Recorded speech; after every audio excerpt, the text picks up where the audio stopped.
All right, Bible time. I'm not a biblical scholar or pastor or anything like that. I don't have any authority. I'm just a Christian who likes talking about the Bible. Today I'm going to continue the series on the Hebrews 11 Hall of Faith with person number 17, Samuel. The passage is found in Hebrews 11:32. And what more shall I say? I do not have time to tell about Gideon, Barak, Samson, and Jephthah, about David and Samuel and the prophets. Paul said he doesn't have time.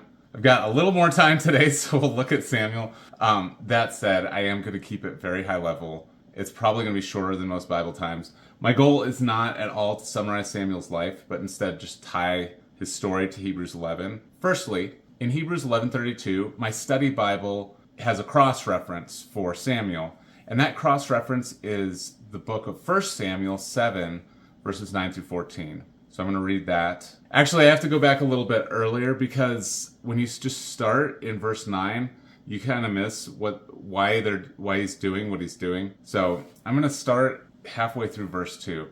And it's a longer passage, but it's a good summary. So here we go. Second half of verse 2. Then all the people of Israel turned back to the Lord. They were being oppressed by the Philistines, and so they turned back to the Lord.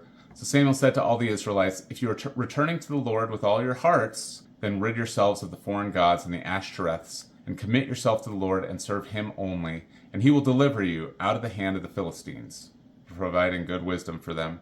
So the Israelites put away their Baals and Ashtoreths, and served the Lord only, put away those idols. Then Samuel said, assemble all Israel at Mizpah, and I will intercede with the Lord for you.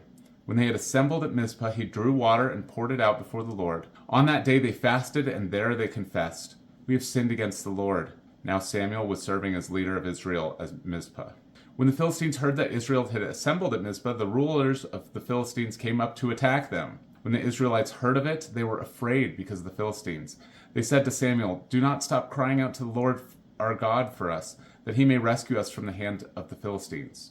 Okay, so both the Israelites and Samuel, they're all on the same page here, repenting of their sins. They're turning to the Lord. And even the Israelites, they're relying on their intercessor Samuel. They're saying, don't stop crying to the Lord for us.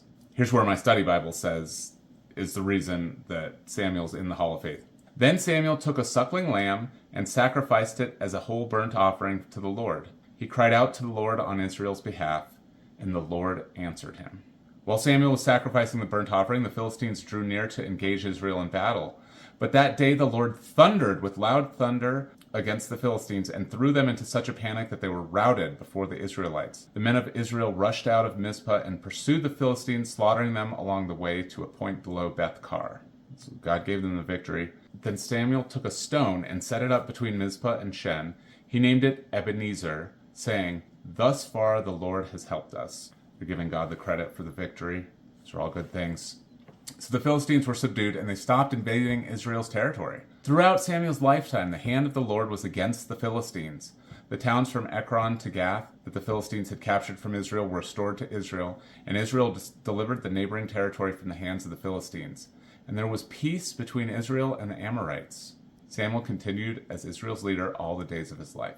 All right, so we covered the cross-reference and a lot more verses. What we see in those verses is Samuel crying out to the Lord on Israel's behalf, verse 9, God routing the Philistines, verses 10 and 11, then Samuel recognizing the Lord by setting up a stone and saying, thus far the Lord has helped us, verse 12. And then finally it says that as long as Samuel was alive, the hand of the Lord was against the Philistines, verse 13, and that Samuel continued as Israel's leader all the days of his life. So yeah, that definitely has the elements of Hebrews 11 in it. So let's pull up that Hebrews 11 definition of faith. Hebrews 11, verse 1 and 2. Now faith is confidence in what we hope for and assurance about what we do not see. This is what the ancients were commended for. I added verse 2 because that explains, verse 1 is what the ancients are commended for. And then he lists a bunch of people, a bunch of stories. He lists Samuel. What Samuel's commended for is confidence in what we hope for and assurance about what we do not see. Samuel had confidence that the solution to Israel's problem, the Philistines, was to turn to the Lord and seek his help. He did not try to fight the Philistines with human strength. His solution was to cry out to the Lord for help, offer the burnt offering. Samuel accepted the calling of the Lord to lead Israel, and they were blessed because of it. He had assurance in what he did not see, the Lord. And that's why Samuel's in the Hall of Faith. The Israelites worked with him too. I think they deserve credit for this as well. They repented of their idolatry. They put away their idols. They sought a restoration of their relationship with the Lord. Those are all things we should do. And I said it was going to be short. That was it on Samuel. I'm sure I could bring in some other verses, maybe do a 3-point outline about Samuel. That's certainly possible with this text. Just wanted to keep it a little briefer today. And on a side note, my wife and I are watching the Amazon series, The House of David. And yes, it's kind of annoying, some of the liberties they take. I've only seen the first episode, and already there's like significant liberty that they took with the text. That's not great. The reason I like watching Bible dramatizations is it gives my wife and I stuff to discuss. You know, we can discuss how annoyed we are by the liberties they're taking. But the reason I like this, and also The Chosen, is that it helps bring out some of the drama of the biblical stories. It helps bring out the emotions involved. It helps provide additional weight to the broader themes that are in the biblical narrative. And in The House of David specifically, the actor who plays Samuel is really good. I like how he's playing the character. It's really good. So I'm excited to see the rest of the series. Hopefully it doesn't get too bad. But obviously the Bible is the first source for biblical wisdom. When you watch shows like this, I think it's important to be careful.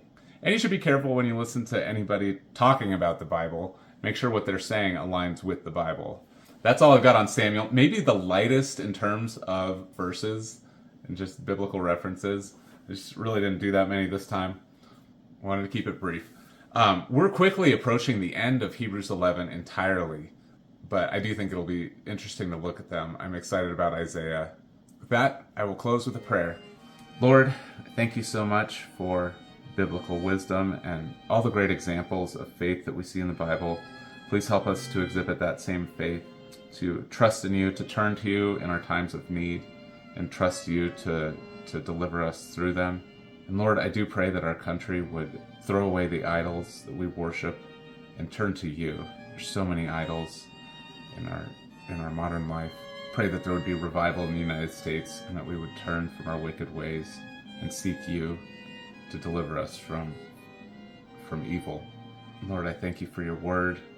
I thank you for your presence in my life and other believers' lives. Lord, I pray this in Jesus' name. Amen. Now may the Lord of peace himself give you peace always and in every way. The Lord be with you all. See you next time.